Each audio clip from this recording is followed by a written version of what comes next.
that in itself, like going camping for 4 days with a bunch of strangers, can feel scary. And I got to sit in this large circle of people, mostly strangers at the time, and get to be honest. And everybody got to talk about like real feelings and real experiences. There is something about being under those stars in that park with this group of people having like deep and meaningful connection that I have goosebumps right now. It was so emotional and so bonding that I love all of the physical activities. Like they're all so fun, but it's that connection that I made there with people. Stories are powerful. Welcome to the Rise, Recover, Live podcast, brought to you by The Phoenix. This is a space where people impacted by substance use can come to share their story of strength and resilience, get open and honest, and inspire hope and build community through shared experience. We'll be talking to people in our community on their own recovery journey and shine a light on the topic of recovery in all its forms. Maybe you'll hear some of your story in theirs. Let's show the world that together we rise, recover, and live. Welcome, everybody, to another episode of the Rise, Recover, Live podcast. We are your hosts, Bryce III, he, him pronouns. And Liz McKean, she, her pronouns. Liz, what up, though? How's your energy? I am excited for this convo, and my energy's good. I'm just getting back from a little time away, and I'm happy to be back. Some of my favorite people in this room. How about you? I'm good.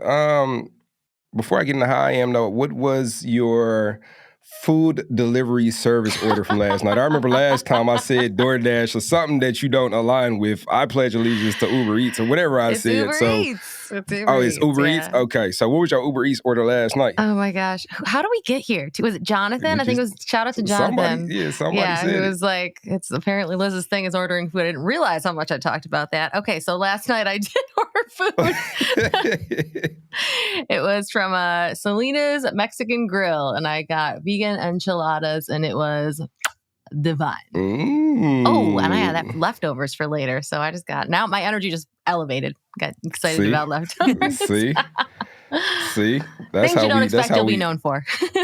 You feel me? It's better than me. I had ground beef that I ate with a fork last night, but we're gonna elevate this week. I'm gonna turn up a little bit. We're not doing ground beef with a fork anymore this week. I believe in you. Today's episode is pretty dope. I think this is the most people we've had in a room virtually at the same time. It's a podcast party. Yeah, and everybody in here is just lovely people, and we're here to actually talk about Moab, which is a camping trip. And I'm going to let all of our guests expound upon the particulars around it. I haven't been personally, but I've seen so many things about it. It's Phoenix specific. People from the Phoenix go out and camp and have fun and trade stories and challenge themselves. But yes, who do we have here today, Liz? I think it's going to be cool if we have each person kind of introduce themselves, but I'll just shout out names because I'm excited to, because I'm excited they're here. We got Beth, we have Joey, and we have Mike. So yeah, how do we feel about just kind of having everybody give a little spiel about what they're doing here, who they are? Cool? Sounds good. Cool. Awesome. Mike, you just nominated yourself. Tell us about yourself. We're so glad you're here. Fair enough. Thanks for asking me, and I'm happy to participate. My name is Mike Ward. I'm out of Chandler, Arizona, originally from Chicago, and that's where I first originally heard of the Phoenix. But I relocated out here 3 years ago, and while I've followed the Phoenix and decided that when I saw the Moab trip last year, that would be a good starter to get involved in. I wanted to get out and get up north, and I hadn't done any traveling, and I thought, it would be a way to disconnect, meet other like-minded people. And it turned out to be a wonderful event, and happy to support it in any way, shape, or form. It's awesome. Nice. Cannot wait to hear more about that experience. I always love the fact that Moab for you was like the first ever touch point with Phoenix. I pass it on to a lot of people to be like, this is so cool. Imagine like going to the desert and you're camping with 250 other sober friends, and that's your first experience of this thing. that's magical. Very much so. Magical. It exceeded expectations for sure. Mm. And so, since this person commented on Mike's comments, I think this person should introduce herself next. Now, if you're not watching on YouTube, you don't get to see this person's nails. The nails is popping. They matching a water bottle. Who are you? Hey everyone, I am Beth Collinson, pronouns she, her. I am joining you today out of Boston, which is my new home. So I relocated to the US 2 months ago. So excited to be closer to Phoenix family. And I am, a Phoenix staff. So I work in our research and evaluation team and had the honor really of attending Moab last year, which was amazing. And I'm excited to be here today and reconnect with people that I met on the trip last year. And feeling a little bit nostalgic. I took like 10 minutes before this to look back on photos from Moab last year, which was really nice. And Bryce, so a group of us met in Denver and we drove out together. So it was like 7 of us who hadn't met before. And we listened to some of your songs in the van on the way out there. Nice. That's so cool. Nice. That's dope. So that's me. Over to you, Joey. Joey, somebody who we've never heard their voice ever in life. It's like, no, Joey is podcast alum, so some of y'all may be familiar with Joey's episode, which was a phenomenal one. But welcome back, Joey. Hi, Joey, she, her. I am a volunteer coordinator in Los Angeles. And I also went to Moab last year for the first time. I'm also originally from Chicago. So lots of connections. And honestly, I heard about this trip before I started working for the Phoenix. And just the idea of it, I was blown away. I was like, I have got to go there. So when I found out that I was going last year, I was so excited. And that gave me a great idea because I'm driving one of the vans this year from Denver. So we're going to get some going in the van. I'm so excited. Right? We need to get you there. Hey. We need to get you camping. Yeah. Right? We should make a Moab driving playlist for us all this year. Everyone tunes There in. we go. I'll add to it on the way. All that good stuff. Get a playlist together. Bryce doesn't want to get bit by a lizard on the knee. So when it comes to camping, I don't know. What a weird place to think you're going to get bit by a lizard. He's hanging out with spiders there, and he doesn't want to get bit on the knee by a lizard. No, actually, Moab seems super dope. The first year I worked for the Phoenix, I was kind of excited to get out there. I know the capacity got full, and then I didn't end up getting out there. And funny story of serendipity, because I wasn't at Moab, I was able to go to Mobilized Recovery in Las Vegas, and that's where me and Liz met. So look at that. And then was birthed this podcast and all other cool things that her and I have created together, as well as a wonderful lifelong friendship. So thanks, Moab. And I haven't even been. So true. So for those of us, we're all familiar with Moab. We're all somewhat tied to the Phoenix. So when we hear Moab, like it makes sense when we hear it. But like, I remember the first time I heard it, I'm like, is that an acronym for something? Moab, M-O-A-B? There's so many acronyms in the world. Like, what was the motivation behind this? What is Moab? Is it a city? Is it a place? And let's start there. It is all of those things. It is a city. It's a place. So there's the town of Moab, which is like a destination for tourists, and it's super cute. But then there's this national park that has views and rock formations that it's like, I was like, am I on Mars? Like it looks so foreign and so beautiful. I just couldn't believe like driving through it and hiking through it. It was like landscape that I had never seen before. And it's in Utah, right? Yes. Okay. Yeah. Foreign land for a Detroiter. I think, Beth, you said something similar too when you had told me about it previously in some conversation that we had where it was like, yo, this is like another world. Yeah, I like the Mars analogy because that is how I felt. But Bryce, if you think it's foreign coming from Detroit, I came from the UK for the Moab trip last year. And I was like, whoa, where am I? Because this is landscape that I've never seen before.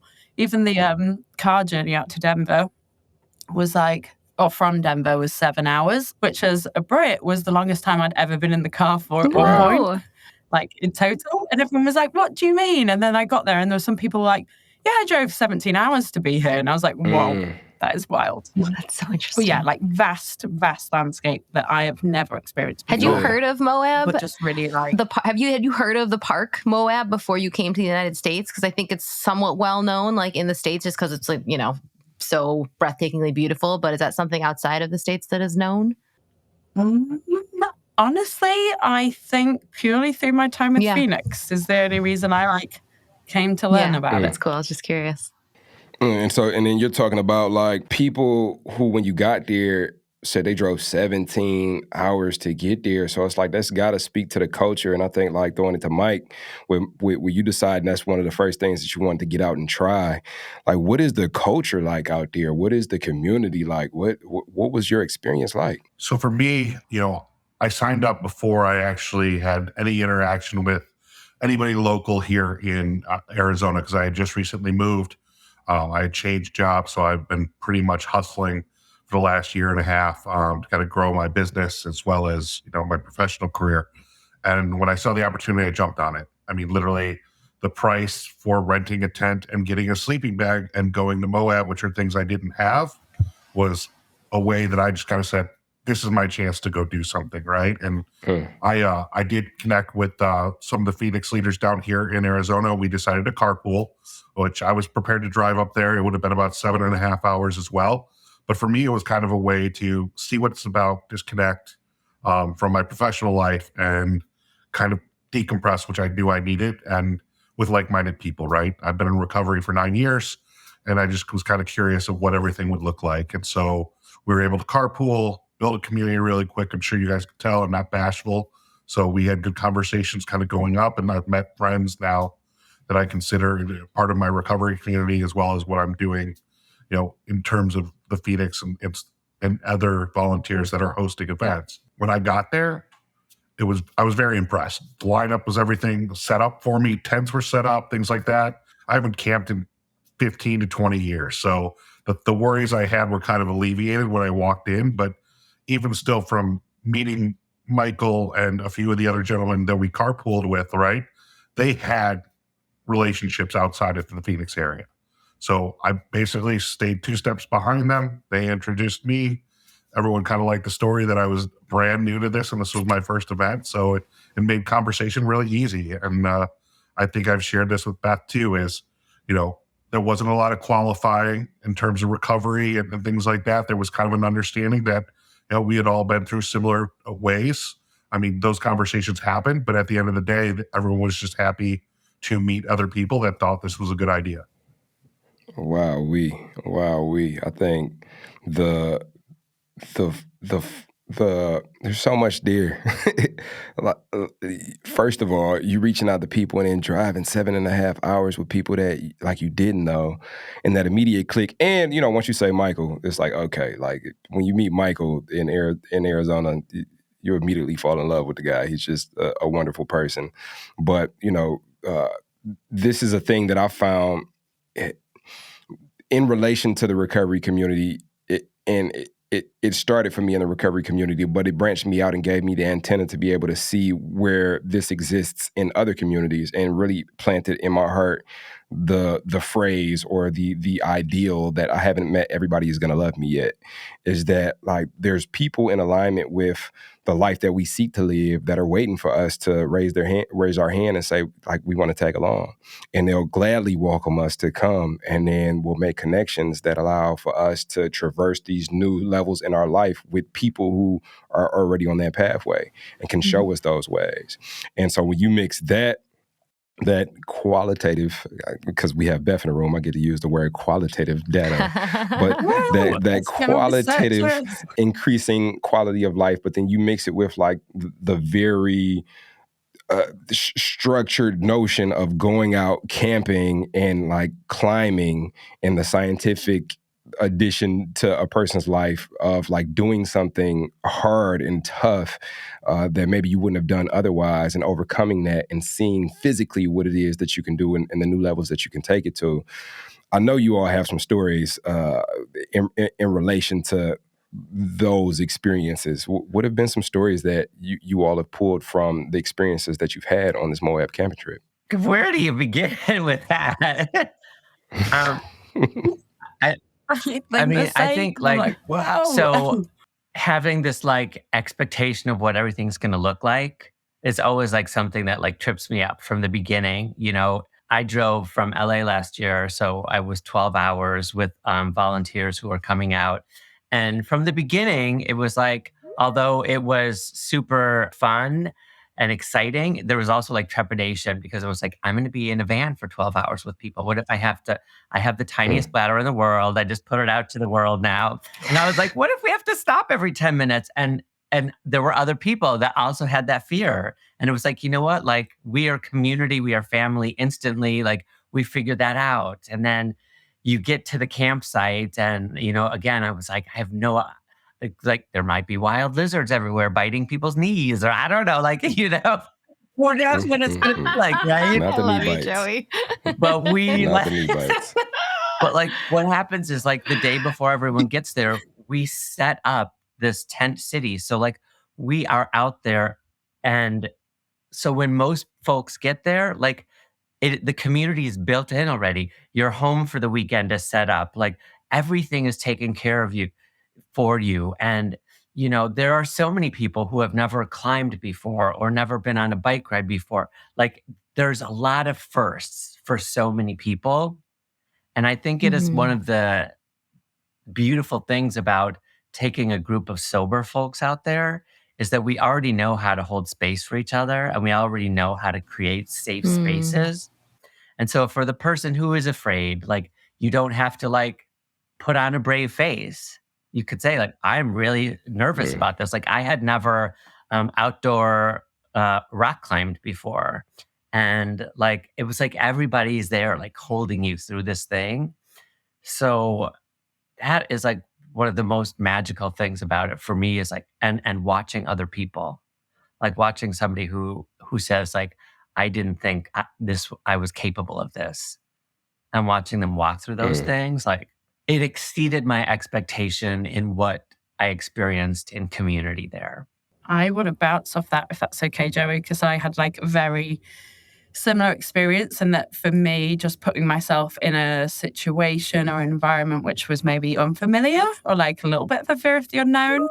But what I often see in Phoenix spaces anyway is that like you overcome challenges that you never thought you were potentially capable of. And that is because of the support and camaraderie of the people alongside you and this like instant trust that is built with one another. But what I found most powerful was that didn't just show up for me, but seeing that in other people too, of people who maybe like at the beginning of the day were like, I can't go and climb whatever the rock face is called. And then you see them later at camp and they're like, oh my God, I did it. And I've signed up for the harder climb tomorrow. And I think that growth for me, reflecting on Moab, was something that stayed with me. So like, yeah, what happens in Moab doesn't stay in Moab, because those moments of like growth and the people that you meet, that stays with you forever, which is powerful. Yeah, I'd like to add, I mean, what Beth just said is exactly my experience specifically with Beth and other volunteers that kind of helped us through that climb, right? I'm a rather big guy. At the time, COVID had happened. I had gained a lot of weight and I got outdoors. So that was my priority, to go out there and just kind of see what it was like. But I did some yoga. I did some other things. But like, you know, I thought was the easier hike. It turned out to be the harder hike. But like I said, I hadn't done that in a while. And I've always been like an adventurous kid, but not at 300 plus pounds. And so like when we got up to a part, I kind of fell back twice up the hills, and Beth, as well as another volunteer, kind of stayed with me, got me some, you know, a Kind bar and some electrolytes, and give me some more water so I could finish that climb, right? And everyone was very supportive when I was there. Everyone was supportive when I got up, and everyone was supportive when I got down, and everything like that was just it's what I needed at the time, right? I never put myself out there like that, but at the same time, it wasn't like, for a second that, the hardest person on myself was me. And there was nothing but encouragement from everyone to help me finish and make that present strong. And I did not make the harder hike this year or last year for the arches. I have a picture of the arch on my wall. That's kind of how I got familiar with Moab, because a friend actually left that picture, a former roommate, and I've always kept it. So my goal is to replace that picture with me standing in front of the arches. So cool. I love that. Yeah. I can't wait to see the picture. And it's like, it's kind of a testament to like who we become, versus what it is that we do. We can have this thing that we want to do, which, for you, Mike, was like, I want to, challenge myself or go and just, be open. But like who we become from that experience, like Beth said, like what happens there doesn't stay there. Like it follows back into our lives, and it turns us into the people that, okay, maybe I'm even more open, because what other experiences exist out here in the world right now?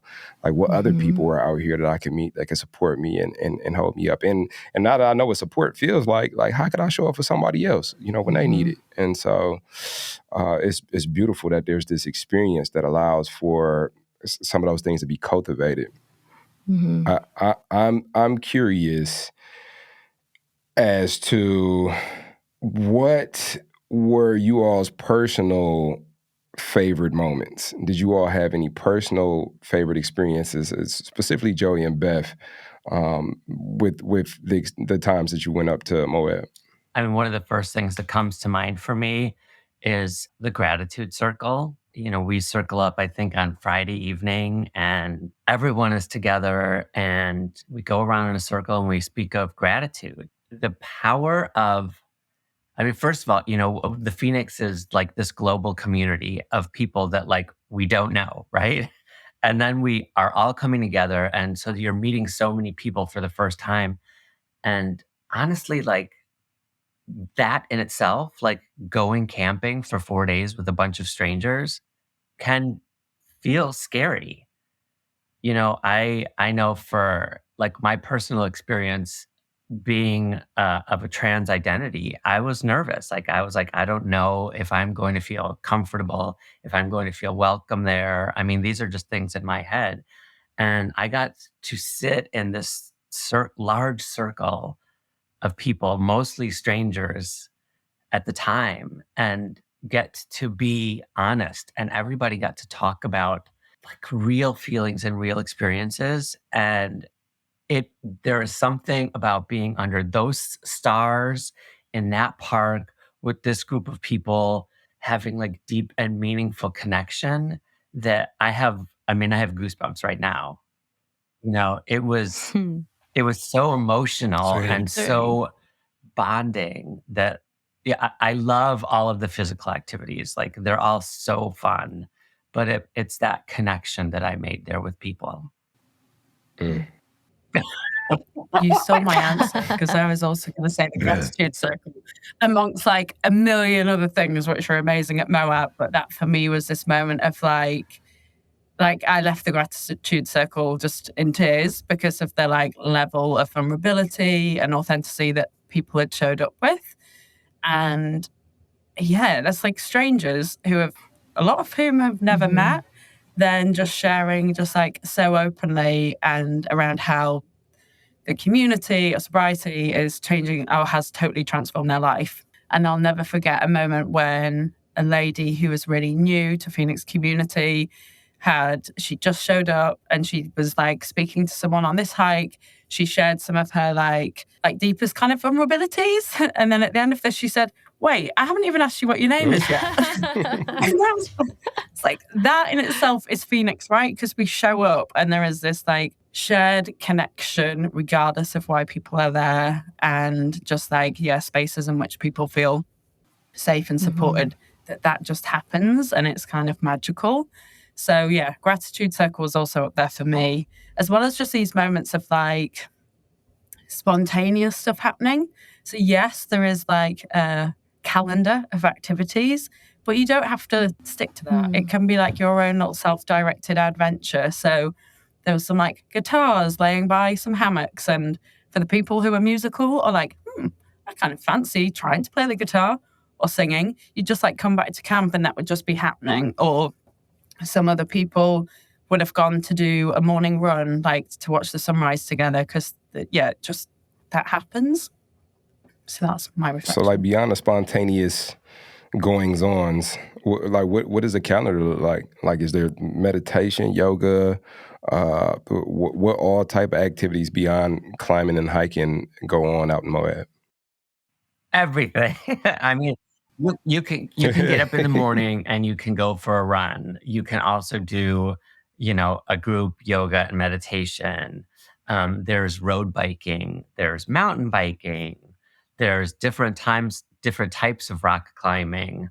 There's hike. And then there's also things like there's tours where, we get in a van and we drive all over the park and get to see all of these spectacular different views. And then another adventure is just going to town, because we usually go to town after we do this stuff. And so you can have lunch, you can go do a little shopping. I mean, it's really like such a varied experience, And for the person that's not interested in going to town, you can hang back and have a guitar circle or whatever, So, and then besides that, there's small groups of people that get together. Like there's a recovery meeting. If you want to go to a recovery meeting in the evening, there's like different diversity groups that are being created and hanging out. So it is a full day. Like you go to bed tired and ready to fall asleep.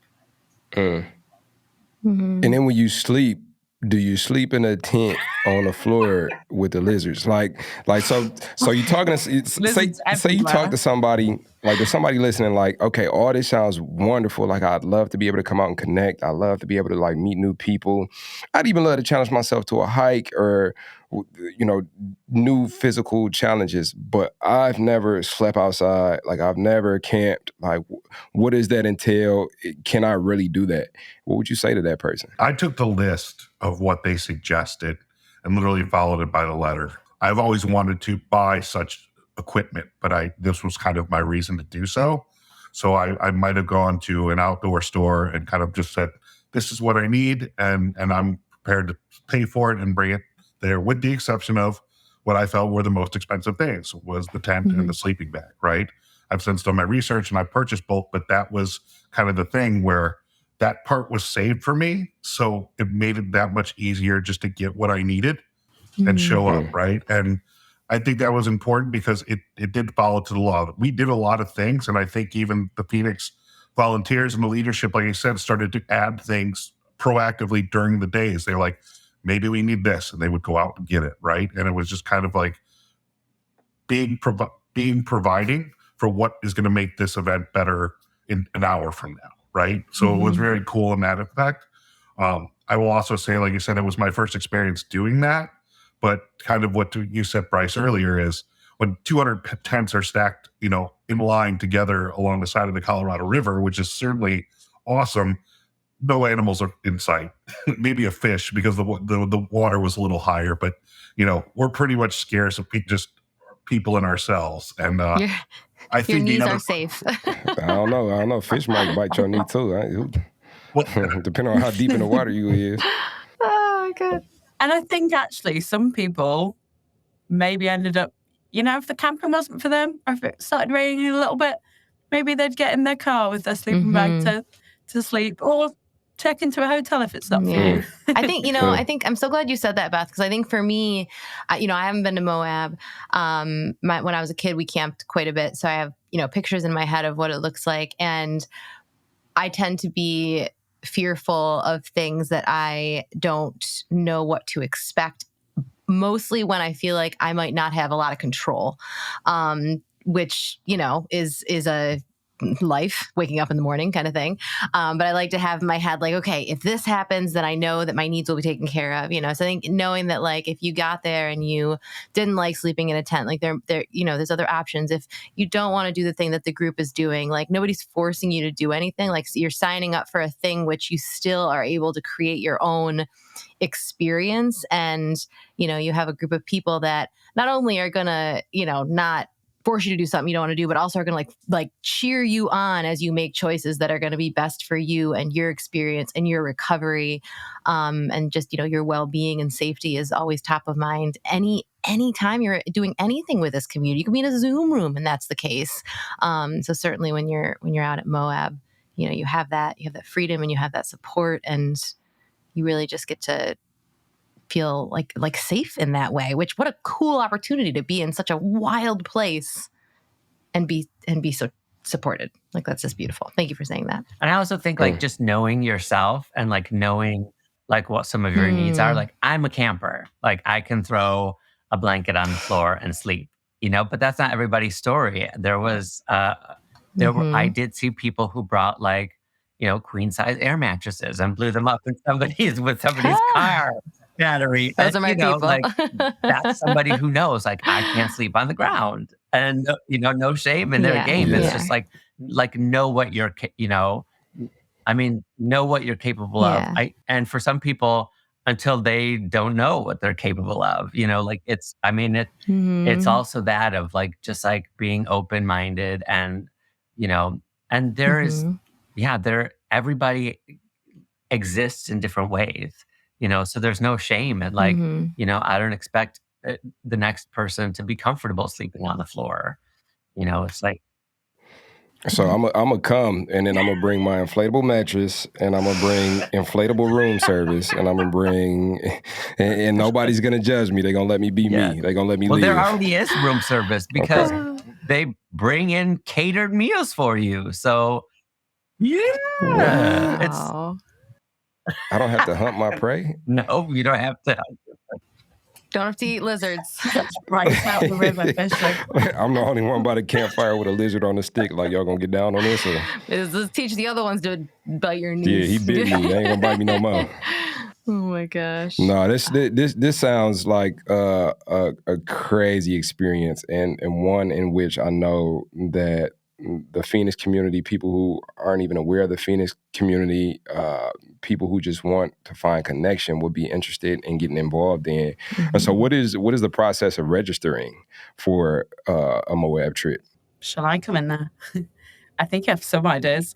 So each year, signups will open and that goes out on the Phoenix social page. So check out for any like registration for Moab is live. I think there is currently something in our link tree about that. But if you're on the Phoenix app, we also have a Moab space in there. So that's a great way to keep like one up to date with when signups are available, but also to connect with others who maybe you've got questions for the trip ahead if you're registered and you want to connect with people. Maybe, Mike, you made me think of this earlier. Like last year, I saw loads of people. Sorry, I'm pivoting totally from your question, Bryce. I kind of semi-answered the registration thing, but I've got another idea. You saw people connect through that to be like, hey, I'm flying into Salt Lake City. Is anyone going to be driving who I can catch a ride with? Or, damn, I'm on my way and I've forgotten my, I don't know, spotlight, headlight, or your... Exactly. Can anyone help me out? And people do.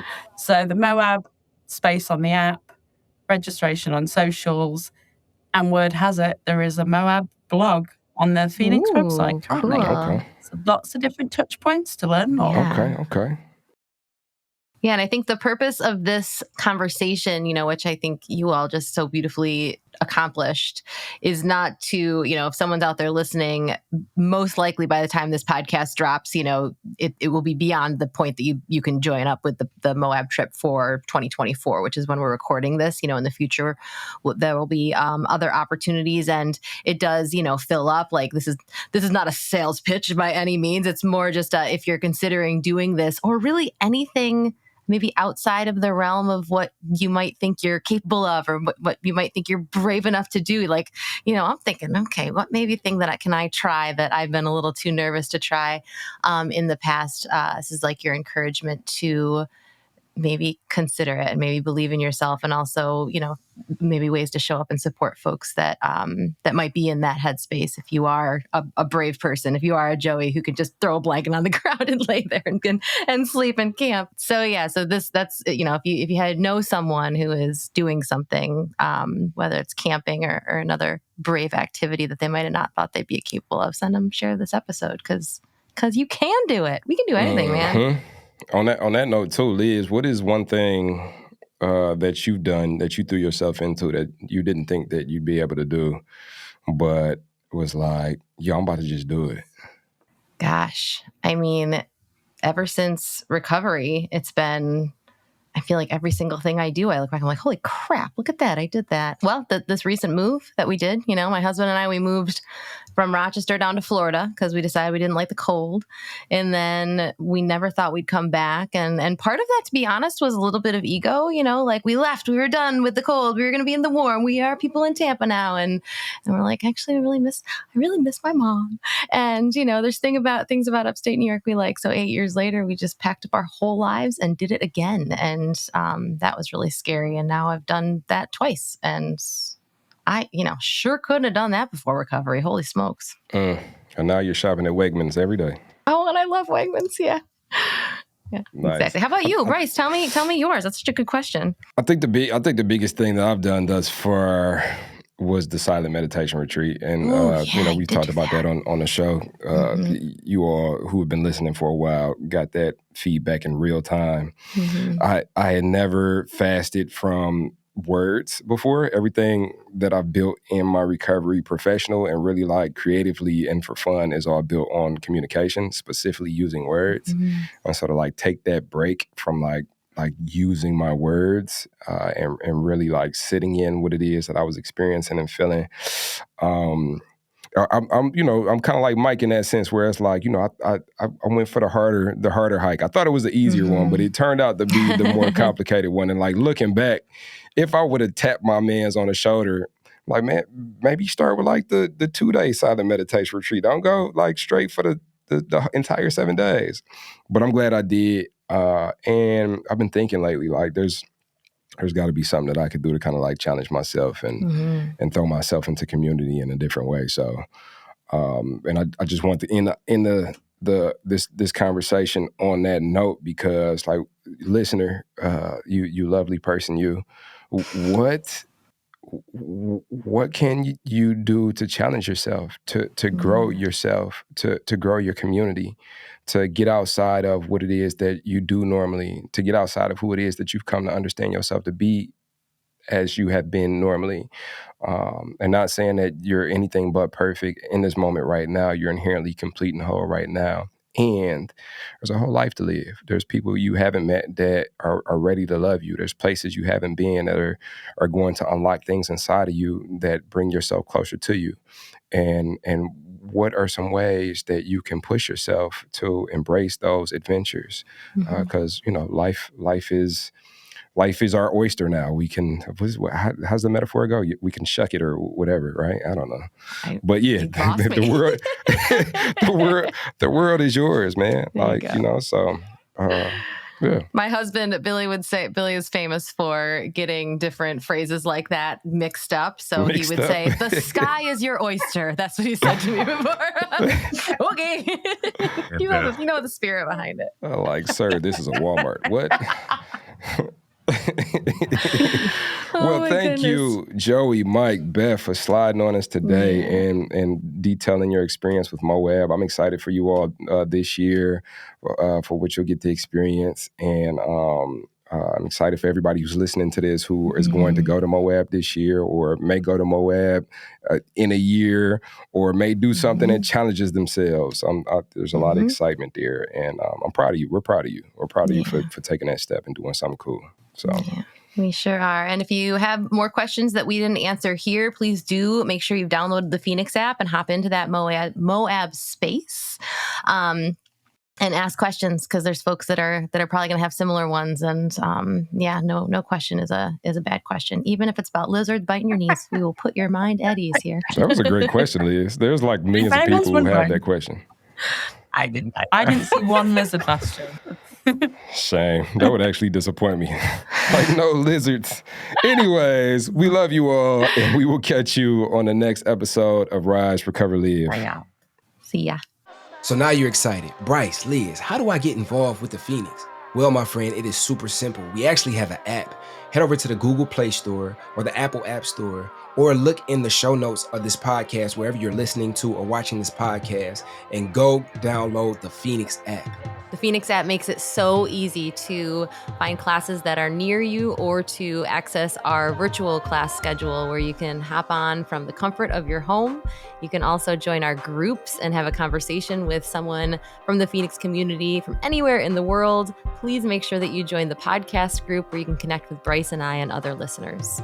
Everything that you need is in the show notes. You can also head to our website at www.thephoenix.org. And maybe while you're there, you click the volunteer tab and get even more involved.